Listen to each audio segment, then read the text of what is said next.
Welcome to truckyoo podcast. My name is Sebastian. My name's Jose, guys. How's it going? Good, brother.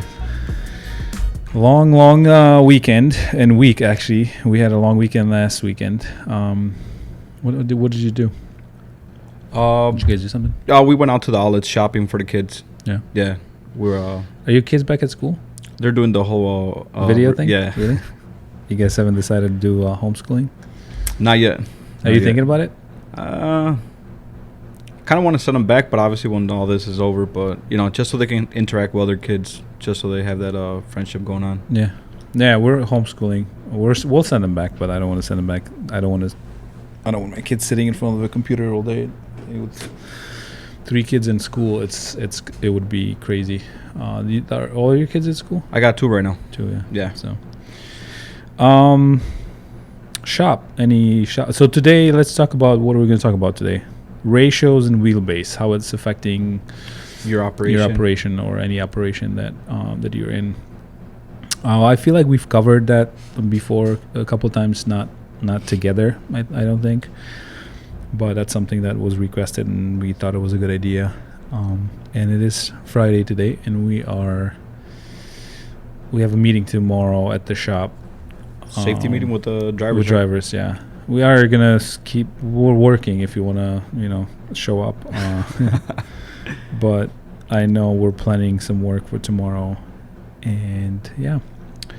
So, any shop update? What have we had that we could mention about fixing? I would say probably the bell housing was something that was crazy, but then I don't know. It feels like we're forgetting we had so much work this week. On that Series 60, right? The bell housing? Yeah. But what was like a bigger diag issue that you addressed? There were a couple of things I feel like we've been addressing with our D13s. D13s, yeah. They've been coming in for small things here and there. Have you changed that speed on one of the D13s? Yeah, it was. I brought it up to 75. And do you explain why? Because I think so when we should clarify. When we got the fleet and we set the speed limit to 70. 70 is max. Yeah. And for some reason there's 2 I believe, or just 1? As far as what I've noticed, it's 1. But 2 drivers have complained about it, right? Yeah. That it's not going over. What? 65. 65, right? And it's set to 70. So 70. We raised it to 75 to 75. see. Have you checked if the tires the tires are 22.5. Yeah, they're 22.5. They were bought from the same fleet. I don't think we haven't swapped anything. Nothing happened. Nothing's been swapped on it. That's very interesting. We have to. I have to reach out to the guy, see if he could go a little faster. So, yeah, but we got a new sign. What do you think? Oh, that's nice, dude. Yeah, a lot better. Yeah, you like it? Yeah, I like it. Looks good. It's on our Instagram. Ratios and wheelbase. So, let's talk about wheelbase first. I think that's pretty easy one. The short long truck, meaning classics with longer frames versus aerodynamic or day cab or sleeper, right? How it's affecting. What do you think? So, what do you think is an ideal wheelbase? Or ideal wheelbase? Yeah. What's the sweet spot? Let's start from that. But because the sweet spot is, I would say somewhere in the 220s. That's what I'm thinking for any regional work. I would say 220s, 230s. Yeah, it's optimal. Yeah. As that spec of and what we're talking about is inches. Just for those that don't know what the number is. Yeah, and that's being measured from the center of the steer axle hub to the back between the axles. Yeah. To the center of the 2 axles. And I've driven anywhere between 225s to 265. That's probably the longest one I've driven. And you've asked me, what do I like better? And I told you 265. If I was gonna had an older truck with a longer frame on OTR, where I would spend a lot of time in the truck, I would definitely want to go as long as possible. The ride quality is just a lot better. like as in ride quality, did you feel like the truck was like less? It was more stable on the It road. was a lot more stable. Taking turns. How was that? Mhm. Like, Obviously maneuverability was an issue at tight spots, but the 265 isn't that long. I mean, obviously if you're going to 300s when you're stretching, Yeah. that's going to be a problem. But I didn't have an issue with it. It was, rails would. That's a different thing. When you're around rails, I have some of the Coronados right now, and they're just getting beat up, and it's very hard. Like some of the rails in Chicago are very tight. But the 265 was good for me, and the reason is obviously the further away from drives you are in the load, the smoother ride up in the cab. okay. And I was getting tired a lot less. I felt like Is that like when you were doing team driving, or the team was a completely team- different. Yeah, team also yeah. was an issue because you would get beat up with a short truck. When you're in that cab sleeping, Yeah. resting, and the other guy's driving, terrible. Yeah, and the Coronado is a Terrible. perfect setup for that, right? I could Team driving. never get a good rest. And then the 780s were a lot better. And then the classics and the Coronados were a lot better.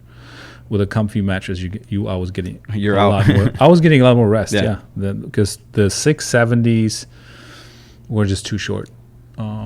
I just never enjoyed it as far as team driving. But I would say the Coronados, I was always like, okay. And the first ones I drove that I remember, not the seat was crap, but the frame was long, was the Classic XL, and I was like, that's nice. That felt really nice. So so for the application, definitely, understanding what you're going to do with it. So if you're in tight spots, I would say that optimal is probably 220s, Yeah. 230s. The D13s I told you that we just bought, we're waiting for delivery, are 239. So they're a little longer. A little bit longer than what we have right now. They were hauling tankers, and that's not that big of a deal for me. Those are disc brakes. They right? are. I remember we They saw are. that. Yes. Yeah. And that could be a good topic: drum Yeah. versus disc. What else did we notice on that? Other than not having the fairing on top, the fairing, Volvos we and bought, also yeah. since they came out from a tanker fleet, they have that raised fifth wheel. They So we do. might have to. I think we're gonna have to address the whole fifth wheel situation. We'll figure it out, or we'll come up with something for sure to make it. So why would we address the fifth wheel? Why do you want to address the height of a fifth wheel? With the tanker setup, you need a raised fifth wheel, and for that being is so you can unload all the fluids, liquids, whatever you have in the tanker. And if you hook up to a container with that, obviously the nose is going to be a lot higher. Mhm. There's chances are you're going to hit a bridge with it. Yeah, and it's not that much. It's not like a lot higher. It's a couple inches, I guess. Yeah, a couple inches, but still. But it's significant. Yeah. So, if you're around city like Chicago where you have bridges, that might be an issue. If you're Especially tied if you're at driving in 13.6. fast and Yeah. hit a bump. How many bridges in Chicago I looked when I drove under? It said 13.6, and I would go very slow. I would go under. I would walk out and see, and you would still have significance. So Yeah. obviously they're probably posting, a little shorter, but they're Shorter, giving yeah. themselves an error. I really don't know how that works, but that I'm assuming because I've one of the craziest ones I've seen are when you actually go under those tight ones, and the road is so messed up that when you go over bumps. And there's one by our Kedzie Oh yeah, I know which one. bridge that every time I've seen maybe two trucks that would keep bumping on those bumps, and the container just goes up and hits the bridge. Well, see, the issue there, what I'm thinking is how you mentioned it's all bumpy. The city comes by, just throws asphalt on top of it, and then Yeah. you're adding You're building up yeah. up on there. Yeah, and then Yeah. it's just in general, even if they think they fixed it, you still have the bumps going over yeah. it, right? And Yeah. it just you're bouncing an empty container. And yet It's just the gonna taxes grab it. are just going up, and the streets are like. You're studying a different topic here. But that's okay. So let's call out some of the ratios. Because let's stick to wheelbase first. So we talked about 265, 239, 245s, 225s, and anything around 200. It's like you're talking about Day cab. day cabs. Very maneuverable truck, but you're not gonna go OTR regional on that. It's No, more, definitely not. It's more a local truck. So the longer you have it, I think the sweet spot is anywhere between 230. The 230s is a sweet spot for me. I like that. But you're right. The 220s it's fine. Ratios. How do we now? And what I was gonna actually talk about ratios is, let's call out some numbers and kind of explain what the difference is on the rear end ratio, because we did talk about it, I think, before, but I think I want to refresh it just because along with your frame length, it's very important on what type of operation and what ratio you have for your operation. So you want to start? What do you? Yeah, so like for dump applications, that would be like a 410. That's what I've seen. It's a very common one, up in the 4s. Mm-hmm. Why? For the reason being that, you know, you're doing a lot of how do you explain it? You're going into the dump site. You know, you need a lower gear. You don't want like high RPMs to be, you know, you're stuck in mud.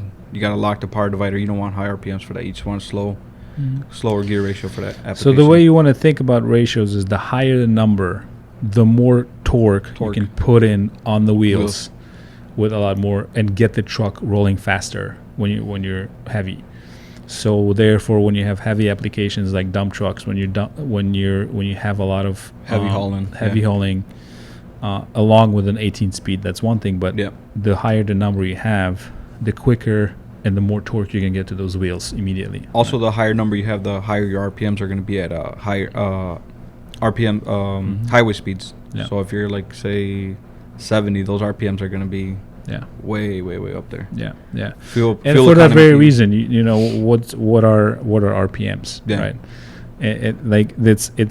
You can get that truck off faster, and you put more torque into the wheels. But then as you're starting to spin, it's just too many rotations. Right?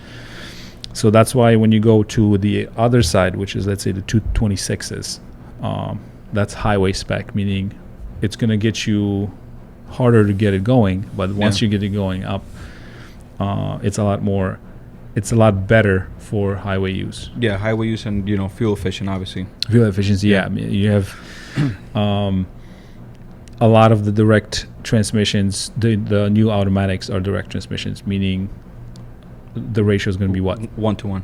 1-to-1, but the ratio is going to be 278 depending on the transmission. But and 1-to-1 is when you're eliminating anything in between overdrive. It's literally the transmission to the engine, same speed. Yeah. So I would say to the diff. To the diff, my bad. Yeah. Same gear, same ratio from the trans to the drive shaft. Yeah. And so that's helping efficiency, and that's obviously you don't want to go with that truck and go start doing dump work. Oh, definitely. Yeah. And I've seen, you know what I've seen? It's like when we have customers come into the shop and say, I started doing, you know, regional containers, and he has a dump truck. I'm like, that was not your a good money's idea. just going, You know, I mean, it's just the lack of prep, right? Not prepping for the buying of the truck, knowing what to look for. Or some guys switch from dump to other types of hauling, and all of a sudden you're stuck with a, you know, three, I don't know, 78s or something high. Yeah, because how often do you see a dump truck going down the road, let's say, 70 for a long distance? Not often. You know, they're doing local stuff real quick. Yeah. And then the question now is it worth re-gearing, meaning putting new diffs? If you change application? I've had that question a few times, actually. People are like, hey, I want to go now, drive regional, but my gear ratio is not good for it. Should I swap it? It's going to be, I would say, plan to spend at least $5,000 on that, I would say. Mm-hmm. Like an extreme ballpark. Yeah, an extreme. Yeah. Because there might be different things. I mean, you have to look at the power divider. Also on the trans, you gotta get something that's gonna match the ratio on the trans as well. Yeah. So there are many variables that you have to look at. Ultimately, if the value of the truck is, if it's not an expensive truck, do you want to dump another $7,000 into it? Probably not. Probably not. Or do you want to buy an emissions truck? Yeah, but that's something that extremely is important when you're looking at. So that's why a lot of 358s, you have to have that optimal, because you can do almost both. I wouldn't say dump work is gonna. I mean, we've seen those. It can handle it, but it's not designed for that application. Yeah, but the most optimal is 358. So if you're sticking to dumps, stick to local heavy dump work and not. Don't change your mind later. Trying to go regional, right? It happens. I've seen it, but so ratios, let's summarize really quick. So ratios anywhere between let's talk about the number. The higher the number in ratios, when you simplify it, the quicker the more torque you're putting on the drives, and that's good for heavy hauling. Local stuff. The lower the number, it would be more for regional OTR kind of work. You're going to get better fuel economy. Highway use. So anything in between is optimal, and try to match that. 342s, 358s, 355s are the most common really ones. Common ones, yeah. Mm-hmm. Along with now the wheelbase being in the 220, 230s. I'm actually the only thing I'm interested to see how it's going to affect our fuel with not having those fairings. Now we're going to have 1-to-1 comparison with those blue trucks that we have already versus the ones we bought. Yeah. I'm going to compare maybe similar lanes. How long do you plan on running them without those fairings on top? If we find them at a good price, we'll buy them. But I just want to see the fuel economy and how they're doing. And I'll be able to probably do not similar, but even the same routes. Yeah. I'll run a couple of guys for a week, maybe on the same route, and see how that's going. But those are what, 15s or 6? 15s. 15s, right? Mm-hmm. Those are 15s. Very nicely spec'd. The interior on them is like leather seats, right? The iShift has the selector, the up and down selector, which I don't know if it's good. It's good. I mean, for drivers that know what they're doing, that can help. But very nicely spec'd. Definitely optioned out when they were building it to show them the diff temperatures. I don't know if it's a stock feature, but they have it in them. Some do, some don't. Yeah. Yeah. I don't know. The blue ones don't. The blue ones, the ones we got, are super simple spec. But okay. And wheelbase, let's summarize that. The shorter, obviously, better maneuverability. Local, the longer, better. Better ride comfort. Yeah. For ride comfort, what do you think we should do our international? Should we stretch it? I would love to. I would love to make it longer, because I want to put that big double eagle in the back. So you want to hit the 300s with that, or what? Yeah, nothing too crazy, but I would want to, because I think I've changed my mind on that, because we were gonna leave it, and I think I want to stretch it, because I want to put that double eagle in the back.